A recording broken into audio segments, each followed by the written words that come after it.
Jangan mau ditakut-takuti polisi, suruh urus dulu tuh Verdi Sambo. Sepanjang kita tahu apa yang kita lakukan benar, kita tidak merugikan orang lain, jangan mau ditakut-takuti dengan pasal. Jangan pernah anggap enteng suara. Karena lewat suara, kita bisa didengarkan dan kita bisa memaksa penguasa untuk menuruti apa kehendak rakyatnya. Jangan mau suara kita hanya dihargai 5 tahun sekali di bilik suara doang atau pada saat pilkada. Jangan mau suara kita hanya dianggap berharga 100-200 ribu atau dapat jilbab pada saat kampanye. Biasanya modusnya itu kan bagi-bagi kaos partai atau bagi-bagi jilbab untuk yang perempuan. Jangan mau kita hanya dikerdilkan sebatas fans yang bisa berbaris seperti itik. Hati-hati, sebentar lagi pemilu. Suara kita akan diperebutkan dengan berbagai macam cara. Mari ingat pengalaman yang dulu. Untuk apa mati-matian membela 1 atau 2 ketika akhirnya berkumpul juga?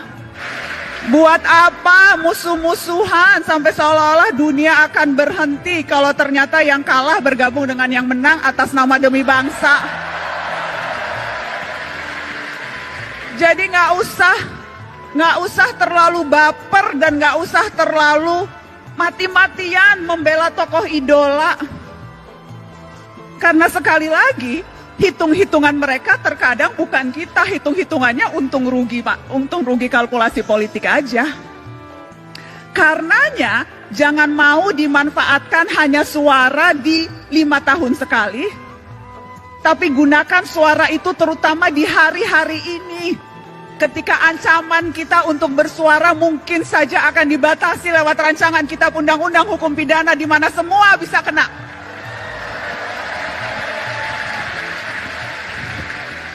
Terlalu berharga suara kita. Dan saya selalu bilang ini, cuma itu yang kita punya, suara. Negara punya yang lain. Negara punya kuasa, negara punya tentara, negara punya uang, kita punya apa? Kita punya suara. Dan yang harus kita waspadai adalah ketika kita terlalu takut dan berusaha mengecilkan suara kita, padahal yang kita butuhkan justru teriakan-teriakan.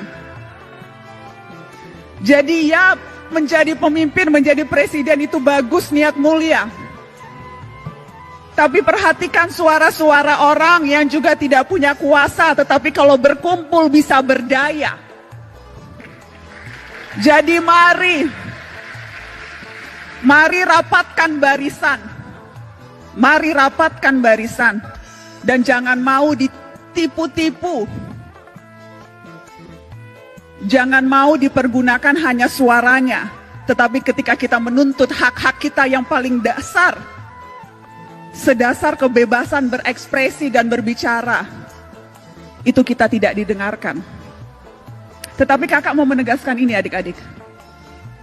Pergerakan jangan hanya sebatas kerumunan. Pergerakan terutama gerak mahasiswa, jangan hanya sebatas kumpul-kumpul berkerumun.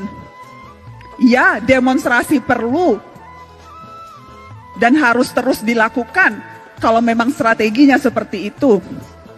Anak muda hari-hari ini adalah anak muda yang seharusnya pintar memilih dan memilah informasi, mana yang sampah, banyak sampah sekarang di dunia maya, dan mana yang fakta, mana yang berita, mana yang opini, dan hati-hati mana yang propaganda.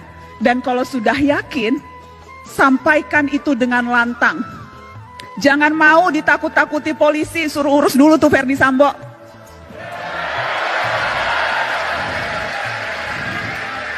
Sepanjang kita tahu apa yang kita lakukan benar, kita tidak merugikan orang lain, jangan mau ditakut-takuti dengan pasal. Kita juga bisa belajar pasal-pasal, kita juga tahu apa hak-hak kita sebagai warga negara. Kalau tidak tahu, cari tahu. Jadi jangan mau gampang ditakut-takuti.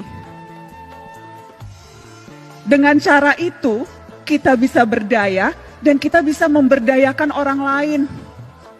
Dan harusnya itu ultimate goal kita dalam hidup. Bukan hanya memperbaiki kualitas hidup kita sendiri, tapi bagaimana kita bisa memperbaiki kualitas hidup orang lain. Dan itu bisa dilakukan tanpa jabatan formal, tanpa jadi presiden, tanpa jadi menteri, tanpa jadi anggota DPR, tanpa perlu pangkat yang tinggi. Kita bisa melakukan itu dalam tindakan kecil seharian sekalipun. Karena kuncinya sebetulnya peduli dan bersatu. Kutipan yang selalu saya tunjukkan ke setiap mahasiswa. Ketika Bung Hatta bilang seperti ini, peduli dan bersatu itu adalah kunci. Karena kalau tidak,